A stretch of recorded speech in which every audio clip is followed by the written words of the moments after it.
Chapter 11, Recording Number 2, Germain, Sunday, September 1st, 1991, 4:04 p.m., Year 5, Day 16. When man shall at last know God, he shall then be transformed. The transformation of man.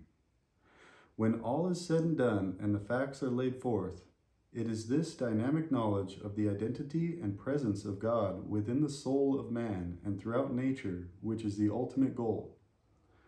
This stage for the human race must be attained before it is possible for it to build an enduring civilization of unity and brotherhood. We can give you all the how-tos and whys and wherefores, and it is of no consequence if man fails to attain this knowledge. There is only one reason that man has never known God, and that is because he is still in his intellectual infancy and his ideals and practices are still quite primitive and barbarous. For he walks the path of the physical and discards that of the immortal self. To know God, man must know what light is, and also energy, gravitation, and God's processes in the building of bodies which manifest his presence and his purposes. And he must know the mysteries of life, death, and growth, and of the seed into which even the giant oak disappears, but still retains its identity. And he must know how man retains his identity when he also disappears. No man has yet known these things. The concepts of modern sages regarding them are totally unlike God's processes. The conclusions of man regarding them are the conclusions of his senses. His mind has never yet pierced their illusions. He still senses effects without knowing their cause. These things you shall now know, and when you comprehend them within your inner self, you will then know God. In this outlaying, we shall dive off into the spirituality of love. This will be the ending portion of this volume, and we shall call it a unit as to subject matter. It won't take a lot of drawings, but it is that which of all things needs heeding lest all the rest be of moot point. To truly know love, as the sole motivating force of the universe, is man's primary purpose on earth. This is why the elite adversaries of life have distorted the meaning of love, to spoil and misrepresent the entire concept into the physical lustfulness of the flesh desires and senses. If every institution of man's civilization were built upon loving service given in all interchangings with each other, your world would be a wonderfully happy one, for only good would then be giving, for true love is only giving. Misuse of making love is only taking. That is what is meant by the spirituality of love. For God is love, and God is good. God gives only good to his divided father-mother universe, and this good is manifested by giving and re-giving. Nature, which is a manifestation of good, always gives, it never takes. Good, therefore, is not divided into its opposite expression, which is evil. It is forever unchanging. Deep within man's consciousness is the knowledge that love is all there is, for love is God, and God is all there is. To discover God is man's eternal quest. All of man's earthly experiences have but one purpose: to break the shell of his awareness to himself. His experiences take him down diverse paths, and he knows great joy and sorrow as he walks down these self-made paths of life. When he walks the path of love, he is happy and balanced. The sun shines brightly within his heart, even on a cloudy day. When he walks the path of hate, he is lonely and apart from all that would give him warmth within his heart. When he walks the path of fear, he dies 1,000 deaths and self-doubts and diverse ills. When he walks the path of greed, he is sick with self-deceit and imprisoned from the light of love, which alone can set him free. Whatever man experiences down his pathway of life, he has an insatiable desire to know the wholeness of love. This desire is only faintly known by some souls who live a sensed existence. But for the soul that has unfolded farther along the path of consciousness, there is an everlasting search and longing for that completed circle of love. Man may experience every kind of success in the material world, money, position, and power, with the attendant adulation which he believes will completely satisfy his desires. With each accomplishment, there is a faint sense of something missing. That elusive something is what man is eternally searching for. Within the lessons is the cause and the answer to man's eternal quest. For in the understanding of the science of the universe and man himself lies the explanation of life's cosmic drama. To understand the why of all things, however, one must truly know love. In this knowledge and realization lies the answer to your eternal quest. Those who know love know God, and knowing God know the ecstasy of eternal oneness. The man and woman who are true mates experience moments of oneness with all eternity when they reach that moment of complete unawareness of body sensing. They are then one in the light of God. This is the spirituality of love. If men and women would search for their spiritual and mental mates rather than allow their physical senses to govern them, divorce would be impossible. There is nothing in this universe that could separate a man and a woman who know and share true love, for such a union is truly a marriage of God, love. True love is eternal love, and two souls who have found it will find each other again and again in life after life. The living of life. The purpose of your whole life's experiences is to find and know your Creator.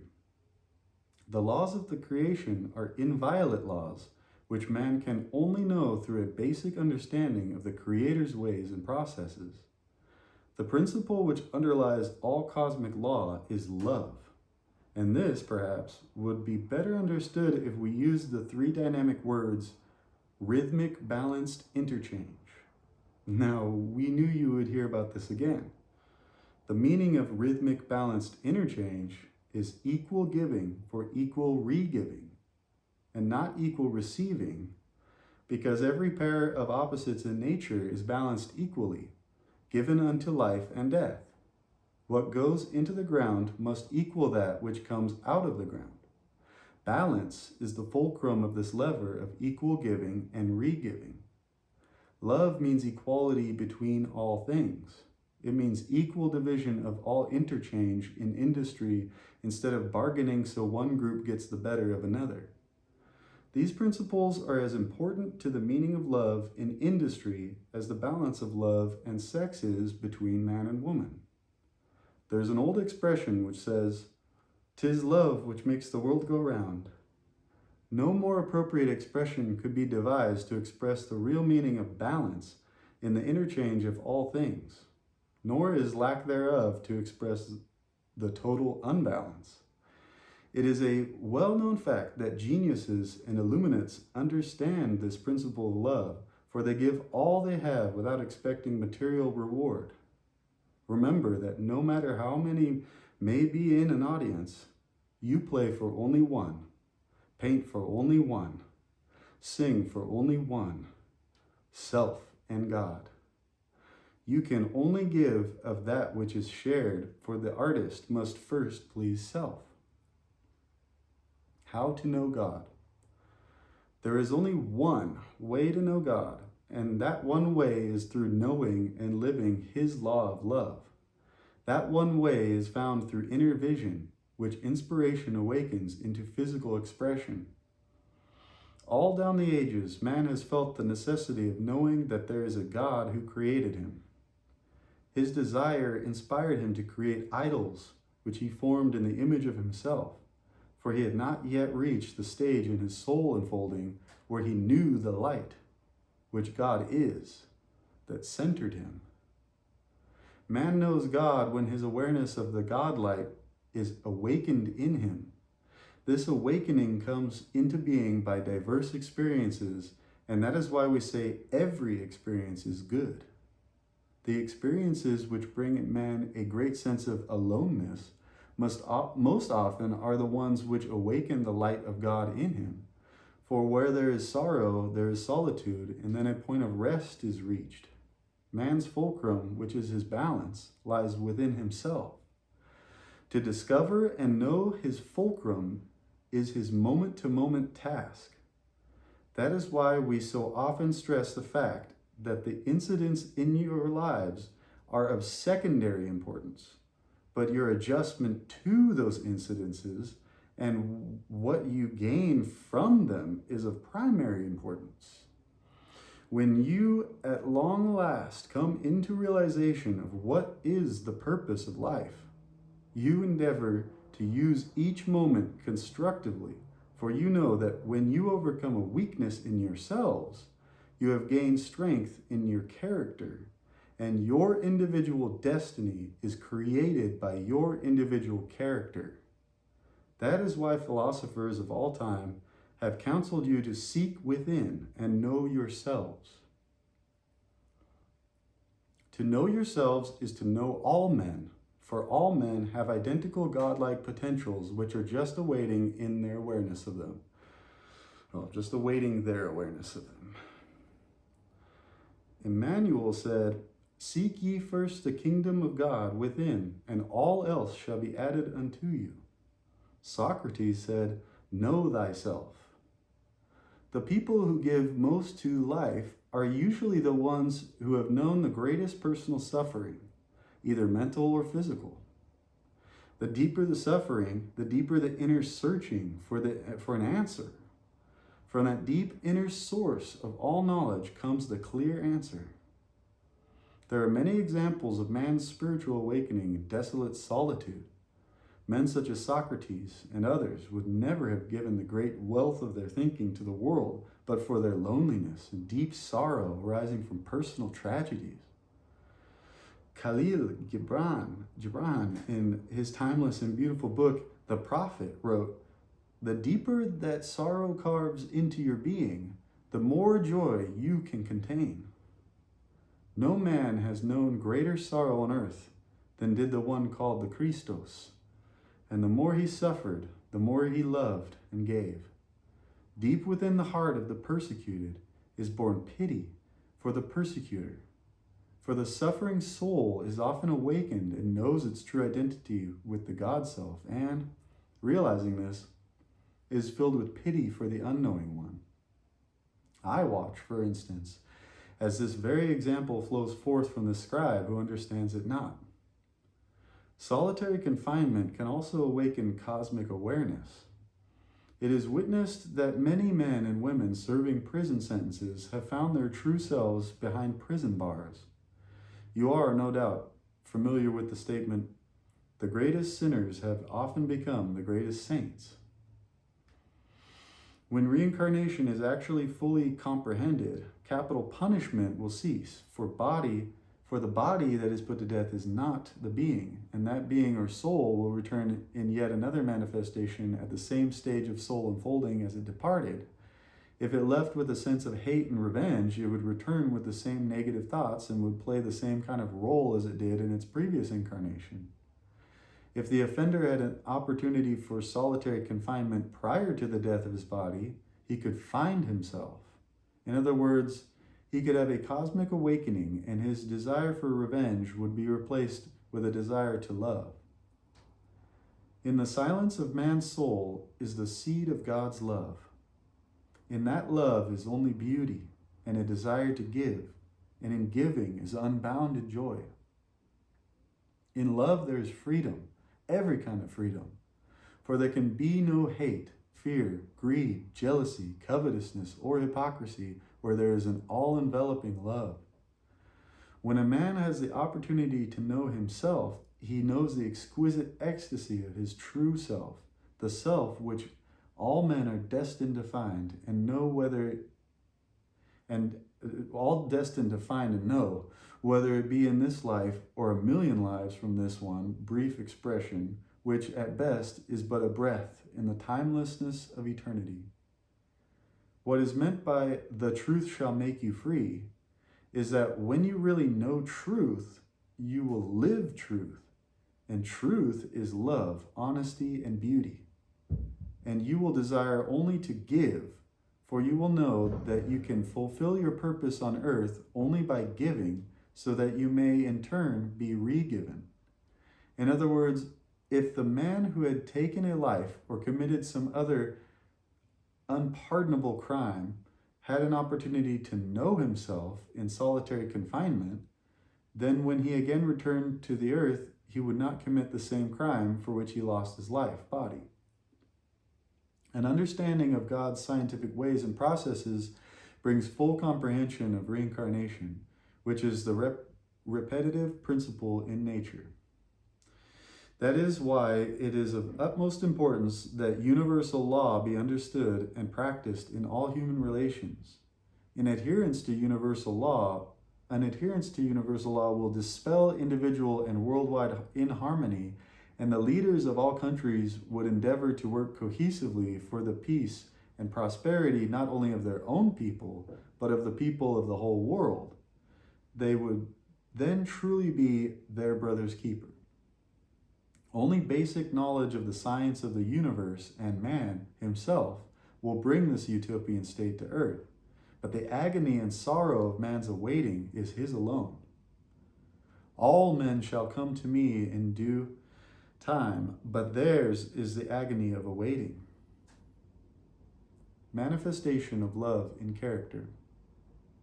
The great men of all time were men of character, men who have reached supreme heights of wisdom, justice, and righteousness, that it can be said of them that they closely emulate God on earth. God, the Creator, is light. The language of light is love. Men of character are the light of the world. For every deed and every action based upon love, balance. The light of the world of today is going out, and the world sickens unto death, because character in man is at its lowest ebb in 7,000 years. As man's destiny is governed by his character, so is the world's destiny governed by the character of the people of the world. If we are ever to restore our civilization to a state where the people of the earth can live happily together as one world family, we must build godly people whose innate nobility is so basic that it would be impossible for them to act in any other than a noble way. Let us review what we meant by that. A man of fine character is one who can be defined as a perfect gentleman. The best definition of a perfect gentleman is that he is one who can always be counted upon to do the right thing. If your world were made up of people who always did the right thing, you would have no crime, no prisons, no wars, no need for locking your doors for protection, and no unhappiness resulting from the wrong things people are forever doing. A gentleman or gentlewoman of high character could not possibly speak ill of anyone, nor repeat one word of malicious gossip. Neither could he take the slightest advantage of anyone in either social or business affair, for he would know that gaining such an advantage would be at the price of his own soul. A noble man or woman of high character looks noble and beautiful no matter what size, shape, or color his physical features are. His nobility brings a radiance to his personage, a radiance which magnetically draws others to him. He stands apart like a light from his fellow men. The power of his presence overwhelms and overpowers every lesser character. There is an ageless quality about him. Such a person walks with a dignity in his or her bearing that makes heads turn as he passes. One says to oneself as he passes, "I wonder who that distinguished person might be." There is something infinitely greater about such a person than what one sees with one's eyes. There is an invisible presence encircling him, which seems more real and overwhelming than the visible man himself. That presence hovers over the very works of such a man, and this one can feel but cannot see. One stands before his work with reverence and is exalted with inspiration if it be spoken word of wisdom, the interpretive rhythm of a poem or symphony, or a gesture of friendliness bestowed upon a neighbor by the wave of his hand. How does such a man acquire his nobility and his power? How is it that he has found self-sufficiency and competence in a lonely and incompetent world? How is it that he has found complete inner joyousness and insulation from frustration in this crime-ridden, warring world of ravenous humanity, where practices of inhumanity to man conspicuously overshadow kindly actions or love-inspired deeds? From what inexplicable source comes the power of such a noble character as Mahatma Gandhi, who quietly conquered a great nation? What of a Cesar Chavez, who quietly stands before his farm workers in front of the insecticide poison tank? The nation's armaments and high-walled prisons are not able to detain these men. What better term is there to explain such power than to say that goodness and righteousness triumph over the power of might exerted against them? Various practices in industry today breed disloyalty and contempt among employees. The lash of the tongue is resisted as much as the lash of the whip. The master and slave relationship is not conducive to lasting progress and success. That is why such organizations as unions were originally formed, to see that the workers were given a fairer deal financially and spiritually. But now, however, the worker is in the driver's seat, and instead of working for character, he all too often is working solely for material gain. Until both capital and labor realize that love must be the basic factor in their working relationship, neither side will be happy and progressive. Bargaining can never bring success because it always leaves one side or the other with a sense of loss, whether the bargaining be between individuals, unions, or countries. A settlement based upon the love principle, and this means balance, is the only one that will stand for all time. Character building will destroy the animosity which has always existed between capital and labor, because commerce would be viewed from an entirely different angle. When man knows his purpose on earth, his work and everything he does will become more meaningful. Knowing that whatever he does for himself will give color to his life. Is this not an interesting concept? The purpose of life has never been universally understood, and so capital and labor resent each other for quite different reasons. Until unity is established between employer and employee, there can be no progress in industry. Industry is actually the very thing that could be the catalyst for world peace. You can grow an awareness of God only through your experiences, as we have stated over and over again. Experiences mean action and interchange. Your lives must express balanced interchange, and this produces motion of bodies. Bodies, in order to survive and function, must have fuel. To fulfill the law of the creation itself, you must first give. Therefore, you must first work in order that you can earn the food you eat. If there were no money interchange, you would still have to work to eat, for you must always plant the seed, nourish the soil, harvest the produce, and prepare the meal. Therefore, the food you eat is truly a manifestation of loving service given to yourselves, for without loving care, man produces little, and the body dies of starvation. This truth has been made startlingly clear in those countries where labor is regimented to such a point that love has been submerged and the slave has lost all desire to live. Only work performed with love is lasting and fruitful. Food cooked with love feeds one's soul as well as one's body, but that cold sandwich served and shared with love is greater than the banquet feast prepared as a chore. Your world has become so mechanized and classified that the loving personal interchanges are disappearing. Parlor games have been replaced by necking parties, and juvenile delinquency is ever on the increase for lack of loving guidance. Young people should be given the opportunity of playing games and sports, for they need physical outlets for their growing bodies. Working at something constructive or sharing is a necessary ingredient for happy, healthy bodies, and happy, healthy bodies are productive bodies. Work and play, however, must be balanced. If either side outweighs the other and balanced action ceases, joyousness and productivity also cease, and the end result is dissatisfaction. Dissatisfaction leads to trouble. Always in the equation must also be responsibility for actions. Character is destiny, and you create your own destiny. Your own shall come to you. Kindness. The greatest quality of a noble character is kindness. Simple kindness given with love. What is kindness but love in action? The more love you put into anything, the more inner joy you experience. And the more inner joy you experience, the more love and joy you extend to others.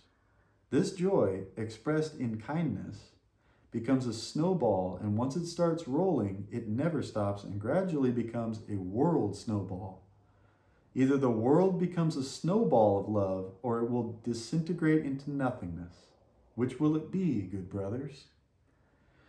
God has given you a beautiful world in which to experience and everything to make life perfection, but you must do your part also, for unless you do your part by first giving to life, you cannot be re-given. Give kindness, and kindness will be re-given to you. A wounded animal who is given kind attention will lay down its life for the one who saved it. If animals do this, why not extend the same kindness to your fellow man? There are countless people in the world today who are hitting back at life because they perceive themselves to have been injured. One hurt after another has piled up within them, and now it's exploding. This is the deep-rooted cause of most of the trouble in the world today. Man began innately kind, but being kind, he is often abused and then goes on reverse and wants revenge. When man and woman make the giving of love, thoughtfulness, and kindness their greatest concern, all else will take its rightful place. Humility.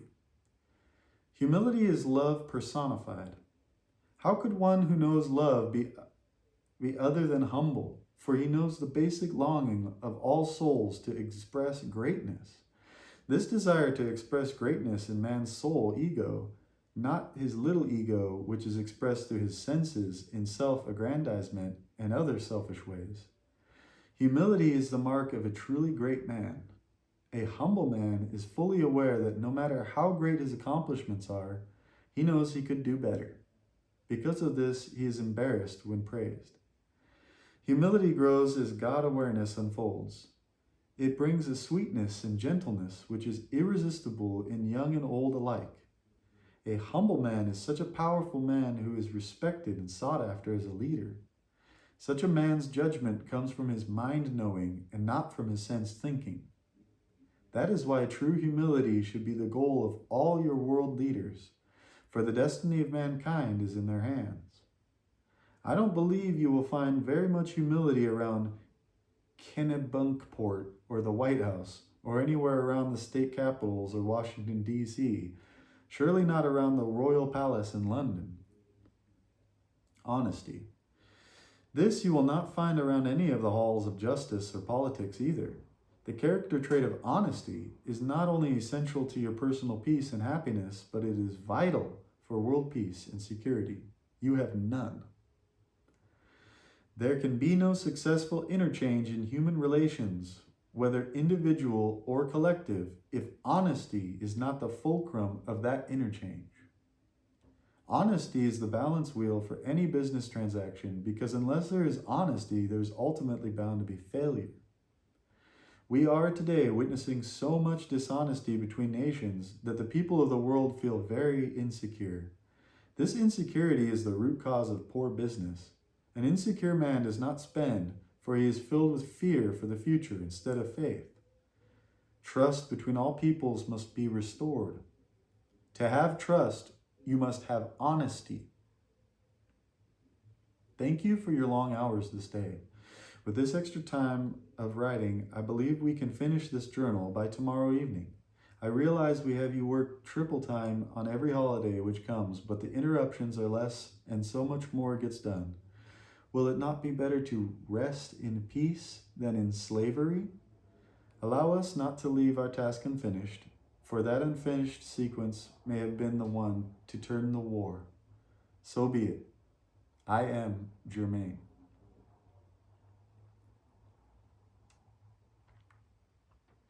Chapter 12, Recording 1, Germain, Monday, September 2nd, 1991, 7:59 a.m., Year 5, Day 17. Monday, September 2nd, 1991, Labor Day. Ah, you ones have such wondrously strange celebrations.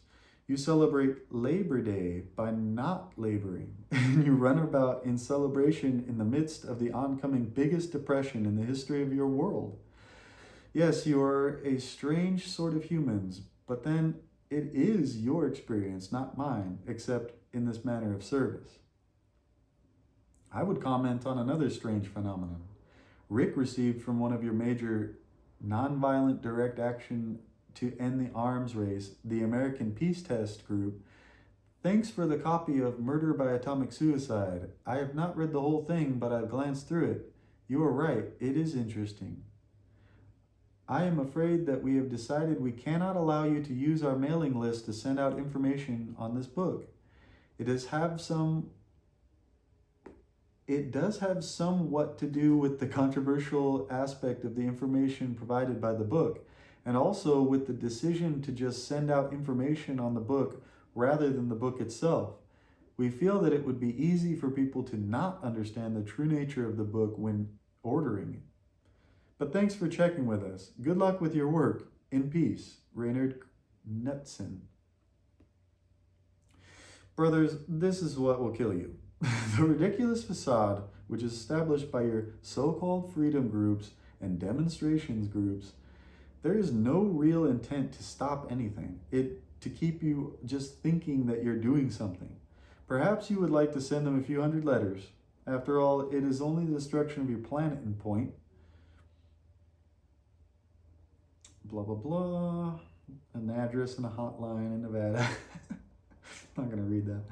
We do know, however, that the listing of some 80 to 90 nuclear organizations exist, and Rick received the listing from 2 other sources. What do? If you wish to restore your planet, you keep right on keeping on. Germain here will continue to serve until we bring you home and beyond, for I too am immortal, and it is time you recognize your own immortality, for you are committing atomic suicide even if you continue with just nuclear electric power. So be it. You have entered the economic crash spoken of in past journals. Please do not be so foolish as to think anything has changed except the tightening of the noose to choke position. You are a dying world. Otten shall write of these things later this day for your express, and many are seeing and hearing. The crash began right on schedule and you got shot fatally. You just have awaited instruction from the would-be kings to fall down. America, you have well over 16 million workers out of work and millions more to be released in the next couple of months. You will have a bleak Christmas season, planet Earth. I can only suggest that you get this information and use it. Take your brother's hand and unify lest it move beyond recovery. Dharma, allow us to move on with the subject at hand, for it is a joyous and glorious truth, and man has to change none save self to use it. God's purposeful intent for man and the power of mother love.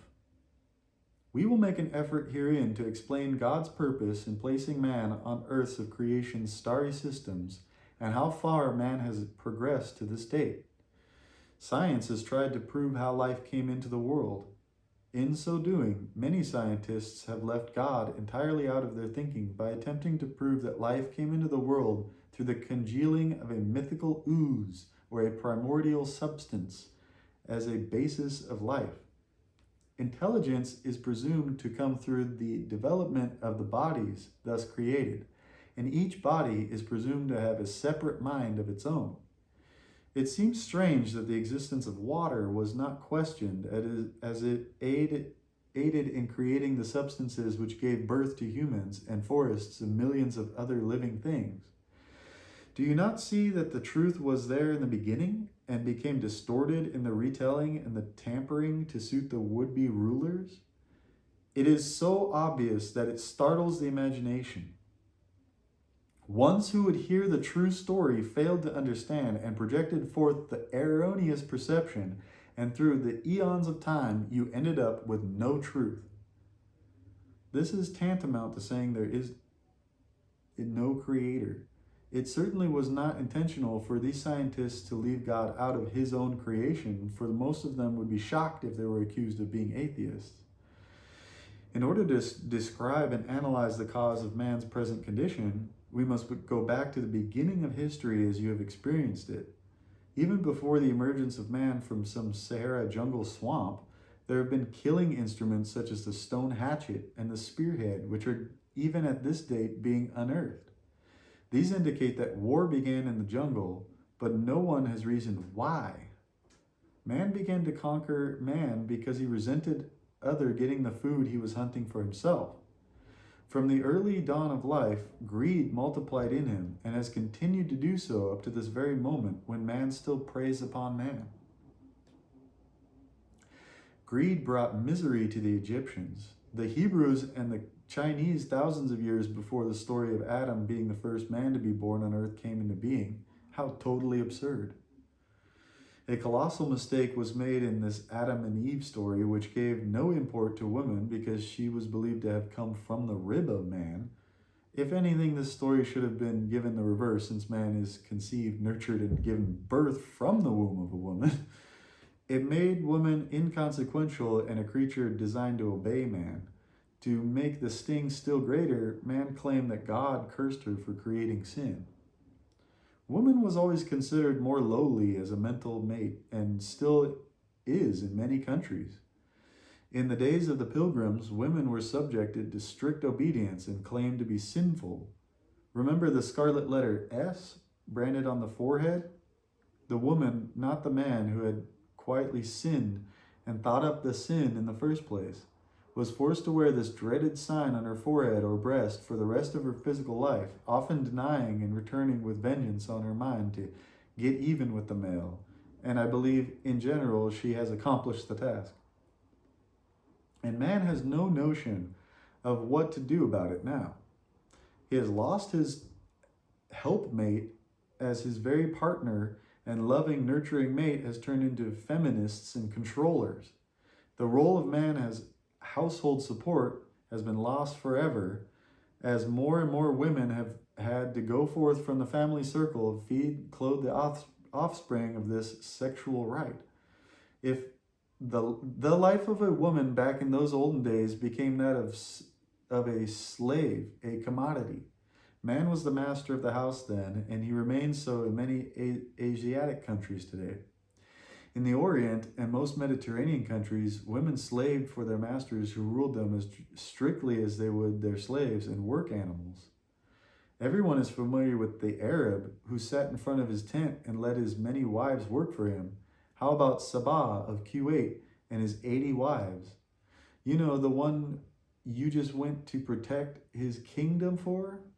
The one you allowed your own sons to be killed to reestablish in his throndom? These wives tended his goats, his camels, and horses, and did all the work in the fields. The wealthy Arab kept his wives in harems where they were watched over by keepers, men who had been robbed of their manhood and were known as eunuchs. Today there is some change which has developed gradually in countries like Arabia and Egypt. It is nice to see dignity slowly coming to women by the removal of the veil here and there, and allowing them to converse with men. Note, however, that this is still quite a facade, for the Arab women still may not drive, and the Arabian women are still not permitted to sit at the table with their men, although they are the ones who prepare the meals. Yes, beloved American women, these are the very kinds of people you sent your sons and your own daughters to restore order to. This indicates how far away from the goal of equally divided pairs of opposites, your civilization still is, and is a reflecting comparison between past and present ages. Well, you might say, Old George treats Barbara pretty well. Indeed, and guess who has the most power and money at the onset of their relationship? With ones like this, it is not love, and not even sex. It is a joint sweep to attain massive control and power. The offspring are to their ears in every dastardly project on the globe. When this kind of morality is handed down from generation to generation, what expect ye of a civilization? Let us return to the days when man first made himself the greatest enemy of himself, which he is to this very day. Greed was generated by the invention of money and the usury system in Babylon. Now, you knew that, didn't you? Otten has told you this several times, and even the Bible and Emmanuel told you this. With money came the desire for power, power to control other men. And increasing power brought man nearer and nearer to his degradation. As man's greed for money and desire for power continued to increase, heinous crimes, including murder, were unhesitatingly being resorted to. Holdups and killings had become so commonplace that even children killed for the mere pleasure of killing, often killing their own fathers and mothers. Yes, indeed, Otten, or myself, will get back to the Khazarian subject as quickly as we can do so, for there is, in that historical documentation of the species during those early days, was plotted the roadmap unto today.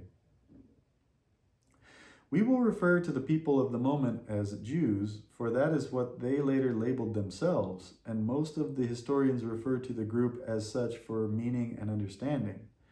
Harry Shapiro's contribution, The Jewish People, A Biological History, gives great insight into the times which evolved from these early historical people. Quote, the wide range of variations between Jewish populations in their physical characteristics and the diversity of the gene frequencies of their blood groups render any unified racial classification for them a contradiction in terms. For although modern racial theory admits some degree of polymorphism or variation within the racial group, it does not permit distinctly different groups, measured by its own criteria of race, to be identified as one. To do so would make the biological purposes of racial classification futile and the whole procedure arbitrary and meaningless. Unfortunately, the subject is rarely wholly divorced from non-biological considerations, and despite the evidence, efforts continue to be made to somehow segregate the Jews as a distinct racial entity. My only point at this writing is to give insight into the mingling of races and cultures and not to make a point of morality. The Jews, however, demand to set themselves aside and have their own religion and nation and be the only nation in the world allowed to do so. So the subject must be addressed in any historical documentation of Earth evolution. There was a twin phenomenon which developed and continued to blossom, diversity in somatic features and conformity to the host nation. The Jews were business people, merchants and bankers, lenders and money managers. So what of the so-called self-labeled Jews? Are they of pure race, modified more or less by environmental influences? Or are they a religious sect composed of racial elements acquired by proselytism and intermarriage during the migration in various parts of the world? Let us see what one of their own historians reports. Quote, beginning with biblical evidence and traditions, it appears that even in the beginning of the formation of the tribe of Israel, they were already composed of various racial elements. We find in Asia Minor, Syria, and Palestine at that time many races: the Amorites, who were blondes, dolichocephalic and tall, the Hittites, a dark-complexioned race, probably of Mongoloid type, the Cushites, a Negroid race, and many others. With all these, the ancient Hebrews intermarried, as can be seen in many passages in the Bible. End quote. The prophets may thunder against marrying daughters of strange God, Yet the promiscuous Israelites were not deterred, and their leaders were foremost in giving a bad example. Even the first patriarch Abraham cohabited with Hagar, an Egyptian. Joseph married Asenath, who was not only Egyptian but the daughter of a priest. Moses married a Midianite, Zipporah. Samson, the Jewish hero, was a Philistine. King David's mother was a Moabite, and he married a princess of Jeshurun. As for good King Solomon, whose mother was a Hittite, he loved many strange women, including the daughter of Pharaoh, women of the Moabites, Ammonites, Edomites, Zidonites, and Hittites. End quote. And so the Chronique Scandalise goes on. The Bible also makes it clear that the royal example was imitated by many high and low. Besides, the biblical prohibition of marrying Gentiles exempted female captives in times of war, and there was no shortage of them. The Babylonian exile did not improve racial purity. Even members of priestly families married Gentile women. In short, at the beginning of the diaspora, the Israelites were already a thoroughly hybridized race. So, of course, where most historic nations, and the point would not need stressing if it were not for the persistent myth of the biblical tribe having preserved its racial purity throughout the ages. Another important source of interbreeding were the vast numbers of people of the most varied races converted to Judaism. Witness to the proselytizing zeal of the Jews of earlier times are the black-skinned Falasha of Abyssinia. And this is proven by the raids into Ethiopia this very day to recover black Jews into Israel. But world beware, the Khazarian elite of this new state of Israel do not plan to intermingle, they plan to enslave the lesser races for themselves, the Khazar elite. Jewish proselytizing reached its peak in the Roman Empire between the fall of the Jewish state and the rise of Christianity. Many patrician families in Italy were converted, but also the royal family which ruled the province of Adiabene. Philo speaks of numerous converts in Greece. Flavius Josephus relates that a large portion of the population of Antioch was Judaized. St. Paul met with the proselytes on his travels more or less everywhere from Athens to Asia Minor.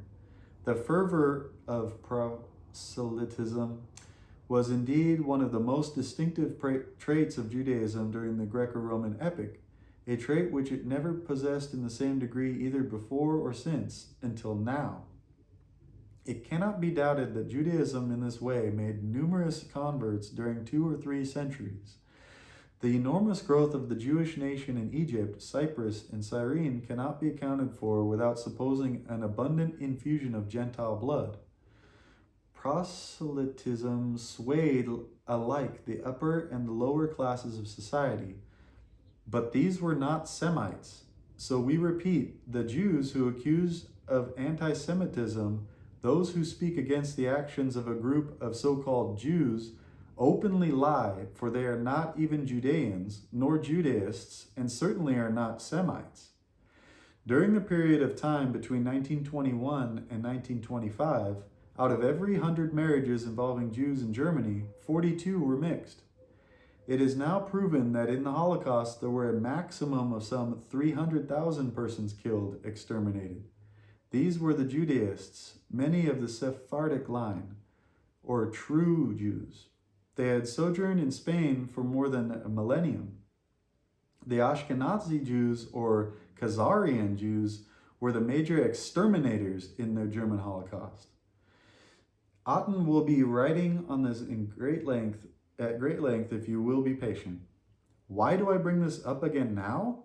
Because this group of elite bankster controllers are the very Antichrist of which history awaits the Armageddon. It is time you ones quiet your bigotry outcry, for you don't know what you speak. You are children of the lie and ignorant to history, and it will be your enslavement and downfall. I quote briefly from the 1920 updated instructions of the Zionist Elders Protocols number 17.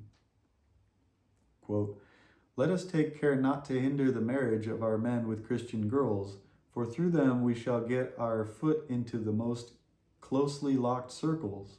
If our daughters marry Goyim, Gentiles, Semites, Shemites, they will be no less useful, for the children of a Jewish mother are ours. Let us foster the idea of free love, that we may destroy among Christians woman attachment to the principle and practices of their religion." End quote.